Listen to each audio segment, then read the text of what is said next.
او یو بل حدیث کې راځي نبی علیہ السلام فرمایي من وسع على عيالي في نفقة يوم عاشوراء وسع الله عليه سائر سنته او كما قال. د عاشورې پرز په خپلو بچو له فراخ رزق ورکول، چې کوم سړی خپلو بچو له د عاشورې پرز باندې فراخ رزق ورکي، ټول کال به خدای د روزي فراخه کي. فراخ رزق خپلو بچو له ورکي، فراخه ده چې داسې خوراک په بچو خوري چې د هغوی خوښي، خپلو بچو باندې داسې میوه پې وخوره چې د هغه بچو هم خوښوي.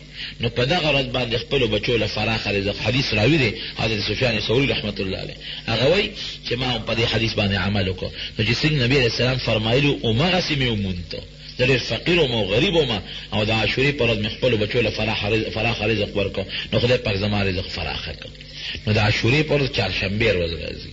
تاسو یو خو د نهې چهارشنبې 2 ورځې روژه ونیسئ او زنانو ته ووایئ چې هغې روژه ونیسي، او بل د چهارشنبې په ورځ باندې خپلو بچو له د غرمې د ماښام فراخ رزق ورکئ د خپل وس مطابق. نو رب العالمین به درنه فقر لرې کړي او ټول کال به در باندې خدای پاک په راحته باندې تېر کړي. دا بل ملګري یو تپوس کړی د مسلې چې د ښکار کولو